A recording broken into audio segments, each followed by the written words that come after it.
Green Schools Network, which is a nonprofit organization, they hire biologists or field educators to work with a school on a weekly basis to mentor that teacher, to show that, take the teacher out in the field every week with their students. So it'll be the biologist, the teacher, and their 25 or 30 kids out in the field working on real-world community projects. And they set it up that way because they realize that teachers want to do it, but they don't necessarily have the time or the expertise or the know-how to take their kids outside and do something very engaging, very interactive, something that's meaningful for the community, and they don't have all the contacts. And so this field biologist helps to facilitate that experience, and they do that every week for a year. So by the end of it, then the teachers should be able to say, okay, next year I'm going to continue this project and continue working on this and have the skills to do that. It's amazing to watch what these kids do and how the kids transform.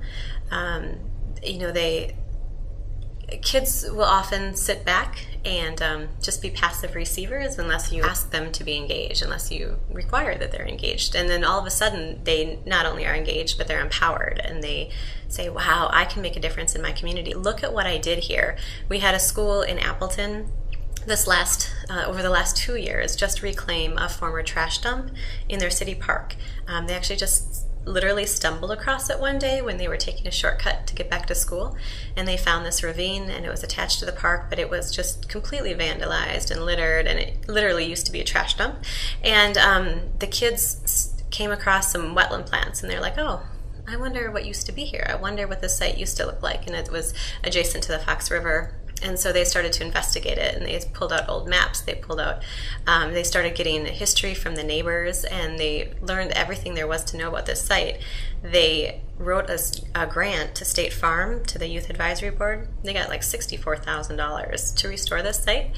And these are 7th and 8th graders, 6th, 7th, and 8th graders. And they made an entire restoration plan, and then restored this whole ravine, held a big open park. They built trails, they've built benches, they've done bird habitat to restore a cliff swallow population that used to live there. So kids, they're amazing once you give them the tools and the chance to make a difference. Everything we do, absolutely everything, from everything we manufacture to everything we eat to the streets that we drive on, every building we build is tied back to this planet, tied back to the environmental education. So we can really make a case for any teacher and what their passion is, and focusing it on that side.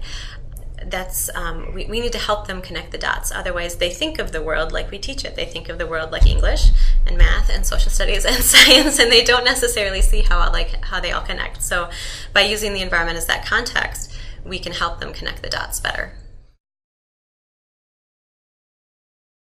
We are developing some programs to try to entice schools to incentivize doing environmental education, to help them get recognized for the good work that they're doing. These schools that participate through the Wisconsin Green Schools Network Field Corps program, they've been getting state and national awards. One of our teachers won the Presidential Award for Innovation in Environmental Education last year for her work at her school. And so we want to raise the profile of what's happening. So one of the ways that we're doing that is through a program called Wisconsin Green and Healthy Schools Wisconsin. And it's a partnership program through DPI and DNR, and we recently expanded the partnership to the Wisconsin Center for Environmental Education. And so we are encouraging schools to become certified green and healthy schools by demonstrating achievement in 3 areas. They're reducing their environmental impact and costs, increasing health and wellness of their staff and students, and increasing environmental and sustainability literacy. And so it's one of our ways to really help get schools to think about environmental education and what are they doing and how can we do more of it, because hey, it can get us the state certification. And then not only does it get us state certification, but then schools can be nominated to the U.S. Department of Education through their Green Ribbon Schools program that's just 2 years old. And we've had 7 schools and 1 district recognized through that program in the last 2 years. So there are tons of people who want to support environmental ed. There are private foundations, and there are organizations all across the state that have environmental education as their mission, and they don't necessarily know how to get into schools, or they don't know how to talk to teachers, or they don't know how to design their program to be appealing to schools. And so that's some of the work that I do, is helping those groups figure it out, and how do we all work together to make it happen, because there's 3,000 schools in the state, I mean, there's a million students. We can't serve all of them with one group, and so we need to have all of those partners to make it effective.